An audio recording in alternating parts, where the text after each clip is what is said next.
How many of you grew up playing sports? Pretty much everybody. How many of you grew up playing soccer? How many of you have had sports-related concussions or know someone who have had sports-related concussions? My point exactly. Concussions happen a lot. According to CBSN, nearly 3 million players aged 7 through 17 received ER treatment for soccer-related injuries in the 2000 to 2014 study, and 200,000 of those were concussion-related. There has been a dramatic increase in concussions developing from head balls throughout the United States youth soccer programs. This leads to questions like, why and how do concussions happen? What do concussions do to you?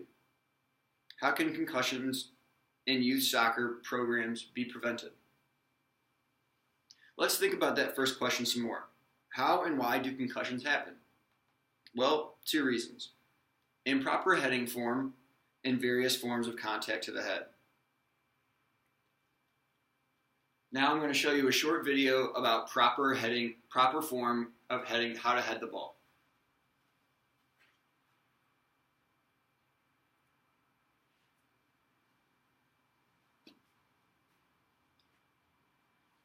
As you see these various players heading the ball, notice how they make contact with the ball right on the tip of their forehead. They never try to head the ball with the outside of their head on either side or the back of their head.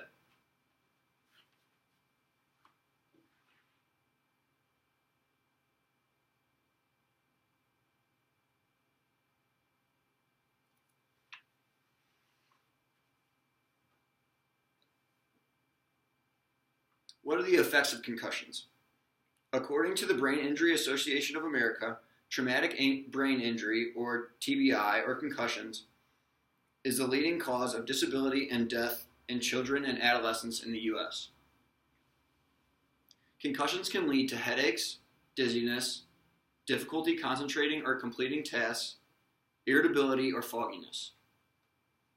Depending on the intensity of the concussion, long-term effects include brain damage. Now that we have discussed some of the causes and effects of youth soccer program concussions, let us now go over a couple solutions to that problem. The first solution to the problem is the new rule that U.S. Soccer has just recently come out with. They call it Recognize to Recover Player Safety Program. It's a 3-part rule. The first part is that players under 11 shall not engage in any heading the ball in games or practice. This is going to help the number of concussions go down because the less heading of the ball they're doing, the less contact with the head that they will encounter. The second part of the rule is that players 12 and 13 receive only limited heading per week. And the stipulations are 20 to 30 minutes per week or 15 to 20 headers, whichever comes first. And also no heading during games. So all players in United States youth soccer are not allowed to head the ball at all during games.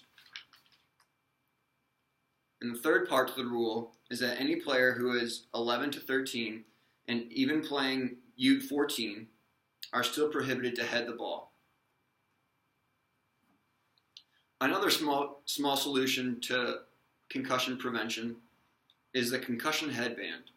The concussion headband is exactly what it sounds like. It's a headband that tries to prevent concussions, though little research has shown that they actually do prevent concussions, but it's a step in the right direction at least. So now that we've covered how concussions happen, what effects they can have, and how to prevent them, let's revisit those original 3 questions. Probability for concussions increase tremendously with improper head ball form. Again, when you're heading the ball, make sure that the only part of your head that you make contact with is right on the peak of your forehead, never with the outside or the back of your head. We want to limit concussions because they can cause brain damage, headaches, fogginess, and dizziness. U.S. youth soccer is attempting to limit concussions in youth soccer by limiting headballs in players under the ages of 11 and allowing them limited headball training players 12 to 14. Now that you know how dramatically concussions have increased in our youth, I hope that you have a better understanding of what our country is doing to help prevent it. Thank you.